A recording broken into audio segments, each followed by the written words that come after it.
के समर्थकों को आगे आकर मांग करनी चाहिए कि इतना बड़ा सवाल है तो इसकी जांच होनी चाहिए। हमें चोरी की जीत पर डांस नहीं करना है। बीजेपी के कार्यकर्ताओं को कहना चाहिए कि इसके पहले भी उन्होंने अपनी मेहनत से कई चुनाव जीते हैं, आगे भी जीत लेंगे। बीजेपी ने सरकारें बनाई हैं, लेकिन चोरी का आरोप नहीं लगा और ना चोरी का आरोप बर्दाश्त करेंगे। इसलिए सबूत दीजिए और जांच कीजिए। लेकिन बीजेपी का कार्यकर्ता, समर्थक या नेता इसकी मांग क्यों नहीं कर रहा?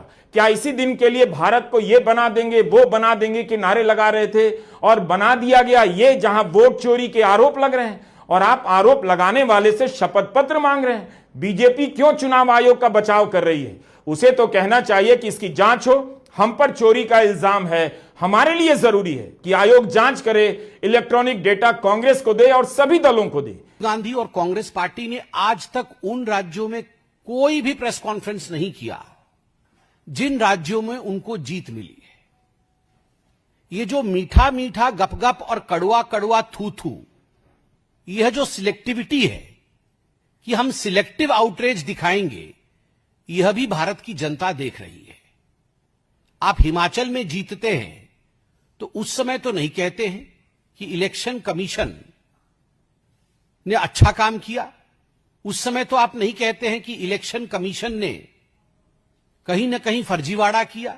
उस समय आप फर्जीवाड़ा आपको नजर नहीं आता है या आप बधाई भी नहीं देते हैं। उस समय आप न्यूट्रल हो जाते हैं।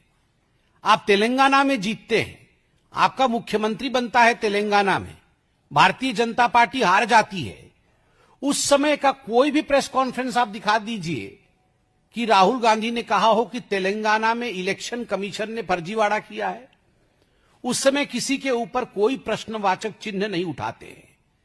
जब आपको 99 सीट मिलती है लोकसभा के चुनाव में, तो आप पूरे देश में सेलिब्रेट करते हैं और कहते हैं देखो हमारी जीत हो गई। कैसे? यदि देश का लोकतंत्र हार गया, यदि देश का चुनाव आयोग ही कॉम्प्रोमाइज्ड है आपके कहने के मुताबिक, तो आप सेलिब्रेट किस बात का कर रहे हो कि हम जीत गए हैं, हमें अधिक सीटें मिली है। तो कहीं ना कहीं एक सिलेक्टिव आउटरीच कांग्रेस पार्टी और राहुल गांधी में देखने को मिलता है। दूसरी बात है, राहुल गांधी का फ्रस्ट्रेशन की यह चरम सीमा है और मैं बहुत सोच समझ कर बोल रहा हूं। आज जिस प्रकार के शब्दों का प्रयोग किया गया है, मैं तकनीकी विषय पर तो आऊंगा, मगर आज पहली आपत्ति मैं दर्ज करता हूं कि चुनाव में हार जीत ये लगी रहेगी। सबसे बड़े समय के लिए यदि विपक्ष में किसी पार्टी ने समय बिताया है तो मेरा मानना है जनसंघ भारतीय जनता पार्टी है। हमारी पार्टी ने सबसे बड़े कालखंड के लिए विपक्ष के रूप में जिम्मेदारी संभाली, मगर कभी भी कोई भी ऐसा वाकया नहीं हुआ। कई बार हमने भी प्रेस कॉन्फ्रेंस किया है, मगर कभी भी ऐसा नहीं हुआ कि इलेक्शन कमीशन के, चुनाव आयोग के अधिकारियों को धमकाने का काम हमारे किसी नेता ने किया हो। केसी सिंह पूर्व राजनयिक हैं। संबित पात्रा ने अपनी प्रेस कॉन्फ्रेंस में जो मुख्य दलीलें दी हैं उस पर उन्होंने ट्विटर पर लिखा है कि यह कमजोर तर्क है। लोकतंत्र में जो सत्तारूढ़ दल चुनाव से छेड़छाड़ कर सकते हैं वो इतने बेवकूफ नहीं होते कि हर चुनाव में धांधली करेंगे। वे सोच समझकर दांव खेलते हैं ताकि विश्वसनीयता भी बनी रहे, नतीजे को प्रभावित भी किया जा सके।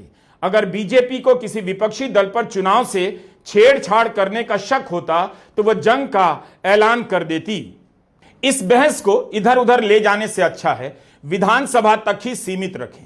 राहुल जो दावा कर रहे हैं वो एक विधानसभा के ठोस आंकड़ों को लेकर है। वो आंकड़े चुनाव आयोग से लिए गए हैं। बेंगलुरु सेंट्रल की 8 विधानसभा सीटों में से 7 पर कांग्रेस का प्रदर्शन अच्छा रहा। सिर्फ एक सीट के कारण बीजेपी लोकसभा का सीट जीत जाती है। राहुल को लगता है एक सीट के वोटर लिस्ट में फ्रॉड हुआ होगा और उन्होंने उसका डेटा दिया है। इस बार तो राहुल गांधी वहां का उदाहरण दे रहे हैं जहां उनकी सरकार भी है, लेकिन वोटर लिस्ट बनाने का काम सरकार का नहीं होता, चुनाव आयोग का होता है। इलेक्शन कमीशन खुलकर बिना डरे बीजेपी के साथ मिलकर चोरी कर रहा है और ये जो एसआईआर है इसका लक्ष्य गरीबों का जो हक है, उनका वोट जो है उनसे चोरी करने का है। मैं आपको एक और बात बताना चाहता हूं। इस पूरी इन्वेस्टिगेशन में हमने वोटर एडिशन को देखा है, मगर जितना एडिशन होता है शायद उससे ज्यादा डिलीशन होता है, सब्ट्रैक्शन होता है। तो ये सिर्फ एक मेन तरीका हमने पकड़ा है, दूसरे तरीके पे हमने इन्वेस्टिगेशन की ही नहीं है अभी। मैं इलेक्शन कमीशन और इलेक्शन के ऑफिसर्स को साफ कह रहा हूं, आप जो कर रहे हो गलत कर रहे हो, ये ट्रीजन है, देश के खिलाफ है, ये मत भूलिए। टाइम आएगा हम आपको पकड़ेंगे, बचने वाले नहीं हो। बिहार में वोटर लिस्ट का मामला आपकी आंखों के सामने है। लिस्ट किस तरह से जल्दी जल्दी में बनाई जा रही है आपने देखा। हालांकि मीडिया वहां से भी ठीक से रिपोर्टिंग नहीं कर रहा। एक तर्क यह भी दिया जा रहा है कि राहुल की बात से लगता है एसआईआर जरूरी है। विपक्ष कहता रहा है कि एसआईआर जरूरी है, लेकिन आप 1 महीने में या 3 महीने में नहीं कर सकते। यही बात चंद्रबाबू नायडू ने भी कही है। जिस तरह से बिहार में एसआईआर हो रहा है उस पर सवाल उठ रहे हैं। अगर राहुल गांधी के तर्क से एसआईआर जरूरी है बिहार ही नहीं पूरे देश में, तो राहुल के तर्क के चोरी की बात क्यों नहीं सही है? कोई यह नहीं कह रहा राहुल गांधी ने जिस विधानसभा का अध्ययन पेश किया है वह गलत है, यह कोई नहीं कह रहा। अगर राहुल गांधी एक विधानसभा को लेकर सही हो सकते हैं तो बाकी देश के लिए क्यों नहीं सही हो सकते? और यह कैसे तय होगा? जाहिर है जांच से और इलेक्ट्रॉनिक डेटा हवाले कर देने से।